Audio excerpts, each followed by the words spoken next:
Torn from the fiery pages of the mightiest annals of the West comes the supreme saga in the great tradition of frontier drama.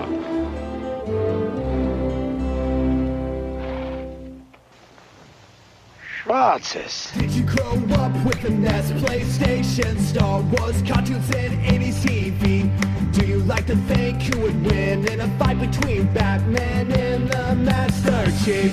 Comics, games, movies, music, and TV. They're gonna tell you everything you need. Superheroes or not, they got your back. They're gonna save the world of geeks.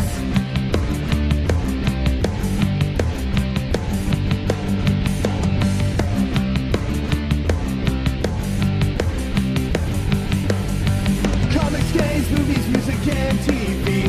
They're gonna tell you everything you need. Superheroes or not, they got your back. They're gonna save the world of This Week in Geek. This Week in Geek. Hey guys, what's going on? You are listening to ThisWeekInGeek.net's Loose Cannon. I am one of your hosts this evening. I am Mike the Birdman, but I'm not alone as I trek into the wild frontier of 1974. I'm joined with the man in Kitchener himself, Alex the producer. And from the wild, beyond, far-reaching, cryptid-filled woods of Michigan. Oh, I'm Aaron Pollyea.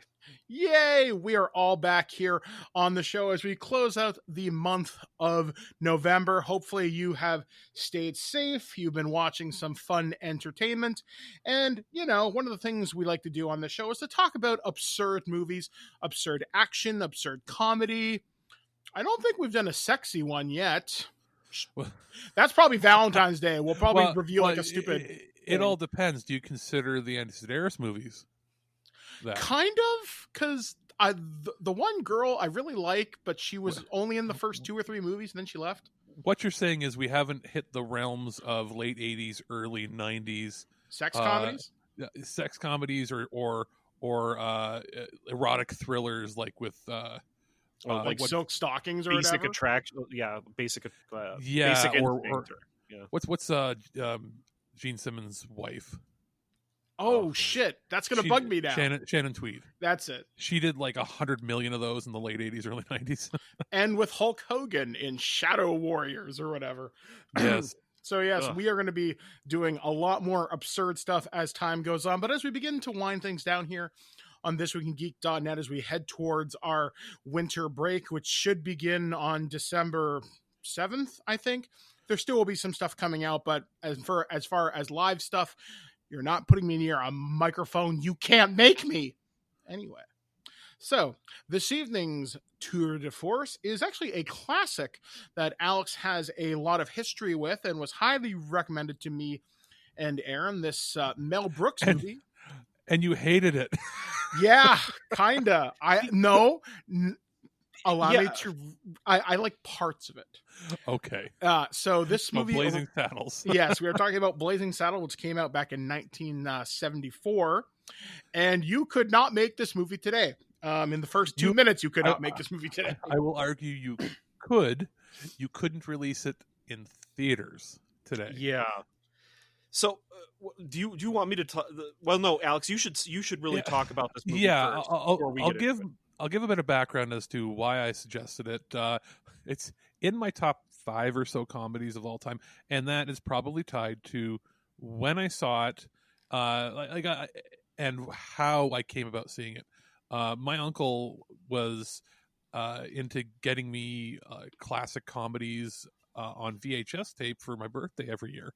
And there was nothing, out of bounds. It could be an R-rated comedy, and it didn't matter from the time I was like 8 or 9 years old, because I was one of those fairly mature kids that I knew what a movie was and what it wasn't. I knew right from wrong. I knew what was absurd and what was supposed to be taken literally. So I was not one of those kids that would be easily fooled into thinking that some of the dialogue or anything in this movie would be appropriate and that it was okay to speak like it. So for me, it was all the absurdist aspect. So I got this when I think I was 8 or 9. The preceding year, I think I received Spaceballs and I think for Christmas around that same time, what else did I get? I was given Planes, Trains, and Automobiles. So, like I was exposed to a lot of the more mature adult comedies at a younger age. So, I pop in the VHS tape and I'm howling laughing because, one, of course, there's dialogue in this that I had never heard spoken aloud, or in public, but you knew what the words were. But also, I've always been a fan of around that time is when I was really exposed to Mel Brooks, and pretty much everything he's done to me is gold. So to me, it's not just a nostalgic picture from when I was a kid. I know that there was a history behind it being very progressive and pushing the envelope at the time. It came out the same year he did Young Frankenstein, and it's considered one of the best years for comedy if you look at any lists from film critics saying that 1974 was huge because of those two films. Very different in style and tone, but to me it's one of the best looking. Like, it had a high budget for a comedy, especially in the 70s. So without going into the plot, that's sort of my background with it. I guess I had no background with Blazing Saddles. I came into this just as a fan of Mel Brooks. I absolutely adore Mel Brooks. I love the producers. I love Young Frankenstein. I've probably seen Young Frankenstein 100 times. I could probably just sit in front of the TV and quote it, right along with it playing. Spaceballs is amazing. I even like Robin Hood Men in Tights. And that was my first exposure to it, because I was like, I don't know, 7 or 8 when that came out. So I think I saw it in theaters. Yes, I've known about Blazing Saddles, but I've never watched it. So when it was recommended, okay, let's watch it and we'll talk about it. And this is the first Mel Brooks film I wasn't laughing uproariously through. In fact, I think there's only one scene where I laughed.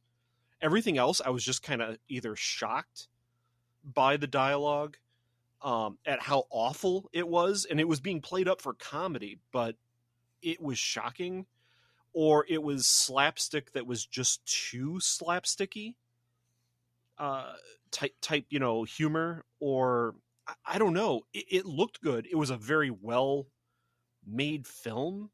It was beautiful in some of the shots. You can tell it was competently done, but it just didn't hit any of the funny bones that Mel Brooks normally does. Which, it's funny to me. It might be that because my sense of humor is dark, dark, but also the more outlandish and ridiculous it will get, and the more crass or over the top it gets. Even as a little kid, that was the funniest thing to me. Oh, sure. And I think I can agree that I kind of have a dark sense of humor at times too, and I love how over the top Monty Python movies can get too. I'll use that as kind of a counter to Blazing Saddles. Yeah, where you can do some pretty outrageous things in Life of Brian that's satirizing religion and Jesus, and it's pretty shocking, but it's hilarious. Whereas this takes on racism, and I think does a pretty good job dealing with racism in a pretty upfront way, but it's just not really funny. To me, it's more of good social commentary rather than a comedy. Which, I can totally see your point there too. And again, coming at it from, if I had never seen it and then watched it now, I would probably chuckle at it. But I do think that probably my connection to it as a kid, made it all the more funny. And when I saw that as a kid, you'd probably be like, holy crap. This was one of your, on my shelf of 6 movies, that was one of them. I mean, it was like all watch weird things. it was like Transformers on beta cassette, The Lion King, Blazing Saddles, Uncle Buck. So that'll show you how out there and multiple ends of the spectrum of things I was watching. So I can I take a guess before we go into the plot line of what scene you probably laughed at the most? Go ahead. Was it everybody sitting around farting? Oh, that was hilarious. Yeah, that was the scene that I actually thought was funny. And it wasn't just the farting; it was everybody's reactions while they were farting, because they're like, "God damn!" You know, and the faces they're making. Yeah, that was really funny. I'll be honest. That was I don't think it was worth watching the movie just for that scene, but it was really funny. Well, do you want to hear something even more funny? That they recorded that? That they actually recorded it? Did you know that was the first time a Hollywood picture had ever had farts recorded and shown on screen? Really? I didn't know that. Wow. Yes, that's actually a trivial fact about it. Number two, did you know that Slim Pickens plays the evil cowboy leader? Yes, and I love Slim Pickens. Yeah. Did you know that Slim Pickens was the second choice for the role? Who was the first? John Wayne turned it down. Oh, I can see John Wayne turning it down. No, do you know why he turned it down? It would hurt his brand. It was not even that. He said he understood the reason for the language, the reason for this, that it was supposed to be, you know, thumbing their nose at the racists out there and, you know, tongue in cheek, blah, blah, blah, blah. He turned it down because of the farting scene. Wow.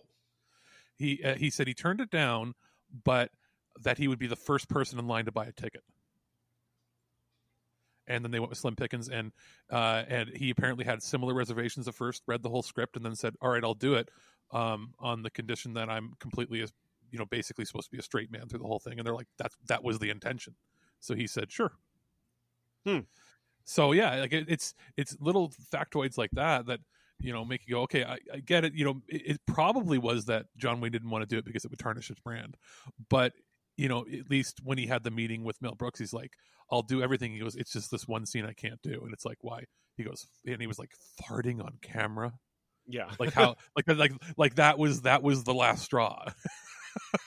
And it's like, you can almost thank that movie for, you know, opening the floodgates to allowing that kind of comedy, you know, in mainstream movies. Huh. See, I love Slim Pickens. He did a great job in that role. But, you know, you can't go wrong with Slim Pickens, so. You know, true. And so the basic plot, without going too much into detail, is there's a African-American working on the railroad. He gets left to die in quicksand, gets out, smacks Slim Pickens over the head with a shovel, is going to be put to death, and then gets sort of taken away from that and becomes the, you know, quote unquote token mayor, or sorry, token sheriff of a small town that they want to find a way to demolish so they can run a railroad through, and Harvey Korman can find a way to make tons of money while pretending to really support the governor, which is played by Mel Brooks. There's your basic plot. Which, and then it's the Mel Brooks shenanigans. Was funny in this. I loved how stupid he was. This thing's broken, sir. Yes, sir. Yes, it is. Yes. Like the you know, the friggin' thing's warped. Yeah. So I mean, it's over the top. It's him hamming it up at his most hammiest. To me, I think it was the little dialogue, and of course, to modern viewers, I can see why you might go, it's a little too mean-spirited or too crass, or, you know, maybe, you know, everything Mel Brooks does in this movie, or when he's on screen and some of the dialogue, it's just cranked to 11. Yeah. Maybe a little too much. And to me, I'm like, that's ridiculous. That's hilarious. But I can see how it doesn't fit with regular theatrical comedies now. You could do it again if you were doing it VOD. Like, there is markets for it, obviously, because I find it hilarious. It's still, critics still consider it even today to be one of the best comedies. It was actually considered historically relevant, that I think it's preserved by the American Congress or something like that. It was Library of Congress. Yeah, that's it. So obviously it's made its mark. I mean, when you consider that it's how close it was to like Martin Luther King and everything that happened just barely a decade beforehand. So I can see that it was a landmark, important film to make. And you would not get Warner Brothers to greenlight this for a wide release anymore. I don't know how he did it in the 70s even. Yeah, like there's some stuff in this. I'm like, holy shit. Actually, one of the funniest things that was happening during this is my wife was watching this with me. Part of the fun of this movie was watching her face. She's like, oh my God, Michael, did they just say that? And Alex can tell you when Blair goes, oh dear. Now, like, can I point out some of the moments that I find really funny in it? Sure. The hangsman, I guess, who's in charge of hanging everybody. The absurdity of them having a man being hung on his horse. Yeah, that was pretty funny. And the wheelchair guy. Yeah, well, they're both. We've got a doozy here. And then you see the horse, and I'm like, oh, it's a man on a horse being hung. And then you look closer, and the horse has a noose around its neck too. Yeah. So I'm thinking, what did the horse do? And then, of course, they hang both of them, and just Taggart jumping up, getting scared, and he's being. And then Harvey Korman basically hugging him. Oh, it's just a man and a horse being hung out there. Don't worry. Yeah. No, the horse is obviously an accessory to a crime. So yes. Yeah. Then I'll admit the movie falls apart at the very end. Actually, that's the part that I enjoyed the most. Actually, that the last 10 minutes of that was probably maybe 15, just before there's the siege on the fake town. There's all the different people showing up. There's bikers that have like handlebars coming out of their jackets, Klansman that says have a nice day. I had a really good laugh at that. Badges, we don't need those stinking badges. The fucking toll booth I thought was pretty funny. Like that I thought was absurd, and that's what I was expecting the whole time. And I didn't get that. It had a very Monty Python ending. Yeah, and even though I just mentioned the fact that I absolutely adore Monty Python, it had a Monty Python ending, and I didn't really like the ending. I thought it was actually the weakest part of the film.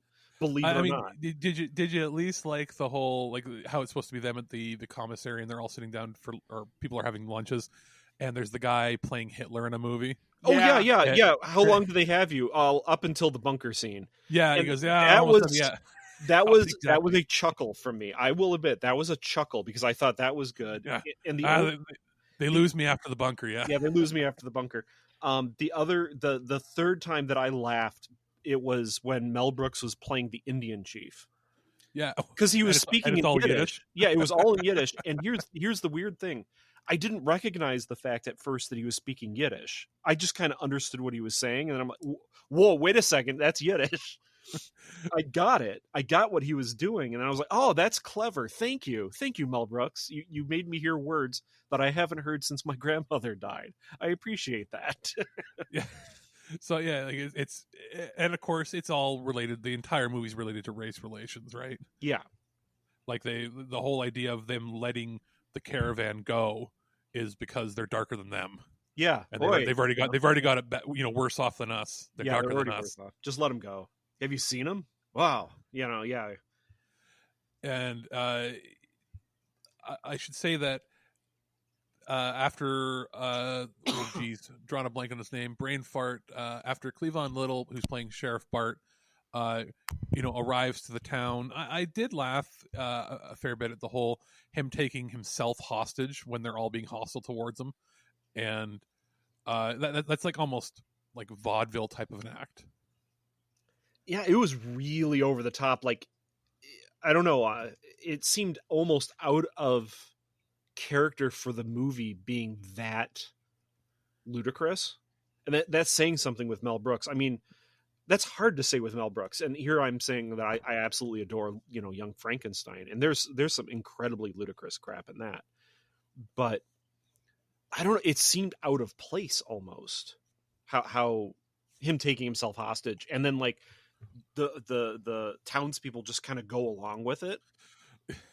Yeah, you were so talented, and they're so dumb.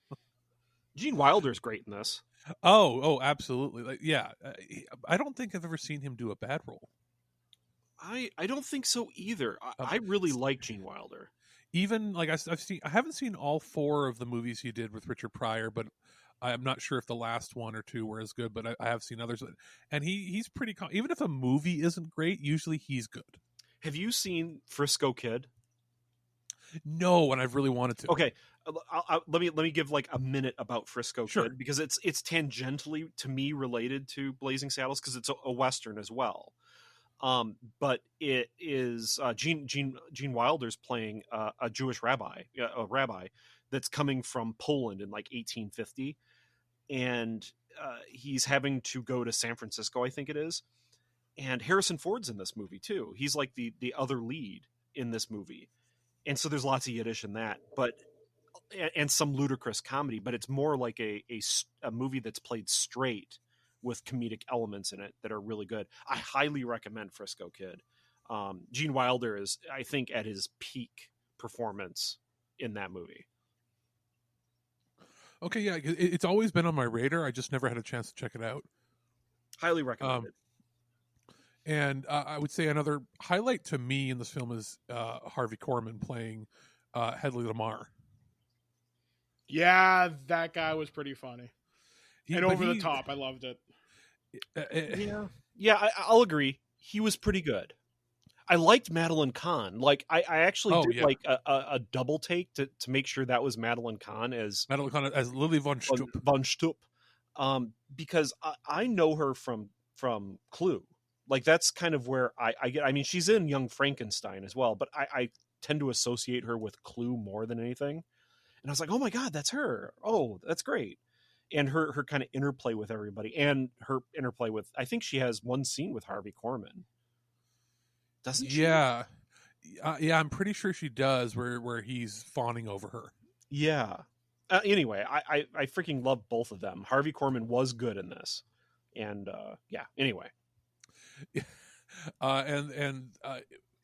It's just basically a lot of little plots to try to get rid of the new sheriff or get him out of the way, have him killed so that the town can be run off. Then one of the plans is they bring in Mongo. Mongo Played, is a pawn in the game of life. Yeah, or whatever it is. Played by Alex Karras, who I looked up as apparently a famous football player from the time period. For the Detroit Lions, I have no idea about anything football related, especially 50 years ago. But Mongo, there's two scenes involving Mongo that, other than him having that speech, that to this day still make me chuckle. And when the townsfolk guy comes in and screams, Mongo's back, blah blah blah blah, and he's like, all right, I'll take care of him. He's like, the fool's gonna do it. And he goes to grab his gun, and Gene Wilder goes, oh no, don't do that, you'll just make him mad. And the very next scene is Mongo pushing an entire grand piano against like 10 people. But when Mongo initially shows up riding, what was that, an ox or something? Or yeah, it's an ox, and there's something tattooed on the ox's butt, and he goes up to another, I think it's like somebody in the government or townsfolk person comes up and says, you can't park that here, and he punches a horse out. To me, like, again, that's me as a kid laughing my head off watching a horse get punched out. And trying to think if there's anything. Of course, because it's a Mel Brooks movie, Dom DeLuise has to have some cameo in it. He plays the flamboyant director. Yes, he was my favorite part of this entire movie, by the way. At the very, because it was so over the top. That little scene at the very end. Where you're like, this is how you do it, and then it starts the big fight. Not the face. Yeah, it's funny, like that scene, because it pans from this town, then it's like the whatever back lot. I'm thinking, what the fuck is going on? I was so confused for like 3 seconds, and then random dance number with men in top hats, and then word I can't say. And then I just laughed, and I was looking at him like, is that fucking Dom DeLuise? Say one thing. You can say that not. They don't single out one group to be offended. They pick on everybody. They went full South Park in this movie and offended everybody they possibly could. Like, yeah, I'll agree with that. I'll like, agree with that. Yeah. the thing is with this movie, despite all the offensive language and like all the like kind of stereotypes, it's never mean spirited. It's so overly the top stupid that you can't take it seriously. You really can't. If it didn't have that that really over the top absurdist aspect that you actually didn't care for Aaron, and it was taken a little more seriously, I think this would be a much harder movie to watch. Oh yeah, because of the subject matter and the dialogue. So I almost feel like his solution was, I'm going to go all in, ripping things, as subversive as possible, and then I'll try to balance it out by making it ludicrous, because that's how maybe he got past the censors. No, I'll agree with you. I mean, I'm not saying this movie is a bad movie. It's a very very competent movie. It's very good. It just isn't for me. Oh yeah, perfectly fine. Yeah, there's plenty of comedies that, I know Michael likes it. I just like, why? It doesn't do it for me. And I mean, there's parts of it in this movie that I really enjoy, and I actually like talking about it. I think it's fun to talk about because there is a lot of funny information. I just read that Slim Pickens, since I love Slim Pickens, would stay in his RV during the filming of this movie and sit outside at night with a campfire and a rifle. Just okay, that's awesome. Like Slim Pickens being in character. Say that's some method shit right there. Now, like I would say the most inappropriate joke that I laughed at, and I still will laugh at, going, "Oh my god," is when they're brainstorming how to get people out of the town, and he says, "We'll run a number 6 on them," and they're like, "What's the number 6?" Or and he goes, "This is where we go into town, riding and a romping, beating and everything, within an inch of its life, and except for the women folk." And like, and then what goes from there? Yeah. And I was like, as a kid, I was like, what? And then as an adult, I'm like, how did who did he bribe at the Motion Picture Association to get to not have an X rating for some of the dialogue in this? Probably because he was able to argue that it was this like is appropriate language for the time. Yeah, and perhaps maybe Warner was trying to be progressive with social topics at the time, and they used it as maybe he was able to pitch it as, look how absurd these other scenes are. There's no way somebody could take this seriously. Yeah, that this is supposed to be commentary. This is supposed to be ludicrous. This is not an honest. This is not honestly us joking about rape. This is us joking about people joking about it. Yeah, look at these are the people that were running your country, is the idea. Yeah. And with governors being morons that need help doing anything, and he's just there to get as much tail as he can, sort of thing. Yeah. Looking at it on Rotten Tomatoes, it's got a certified fresh score of 88% with critics, 91% with audiences.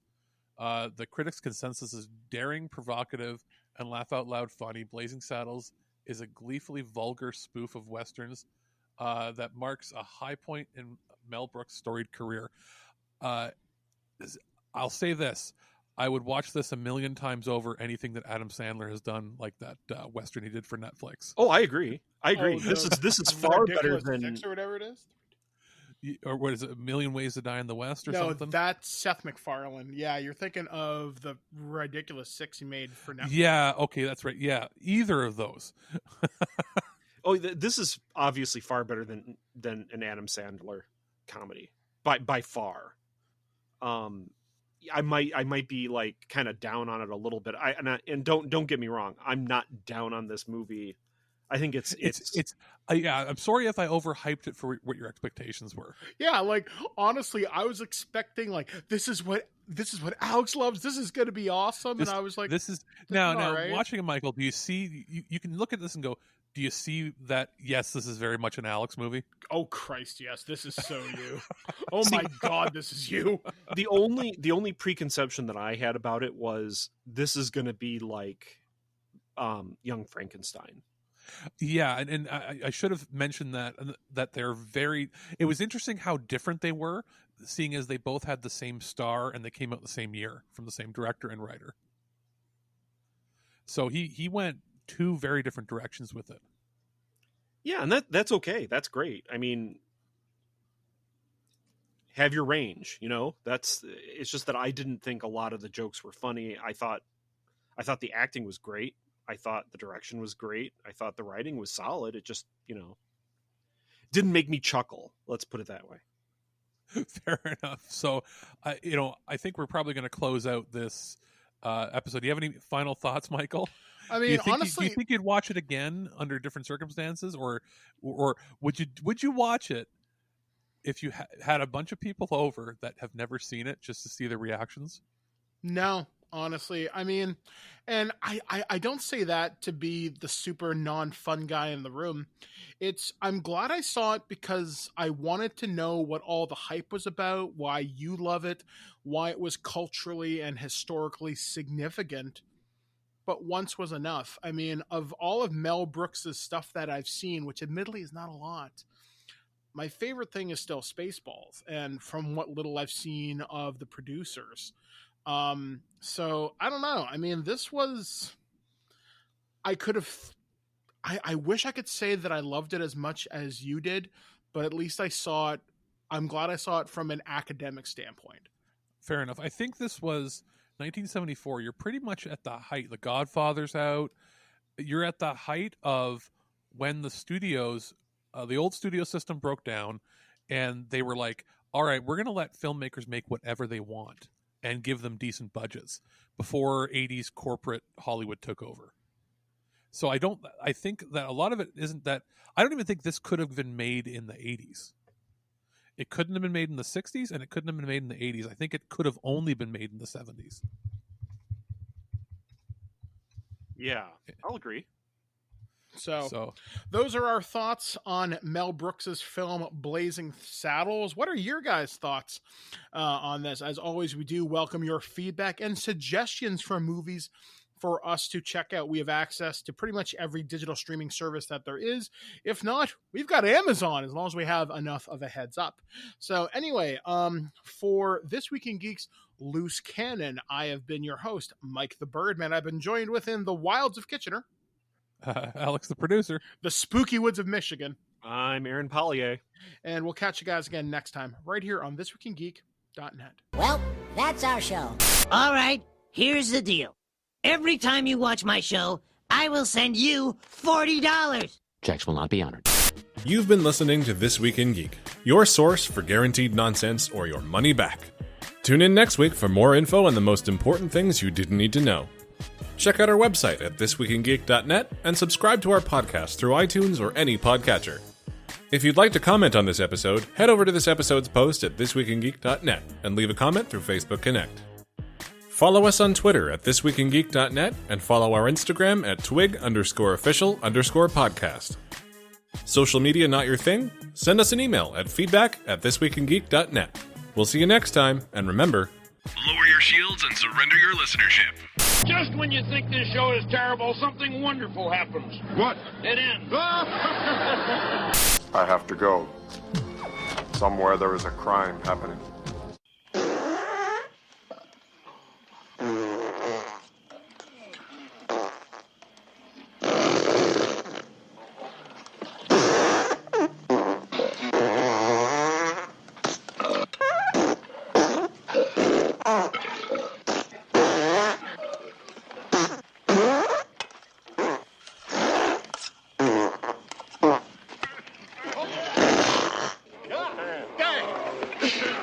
How about some more beans, Mr. Taggart? I'd say you've had enough.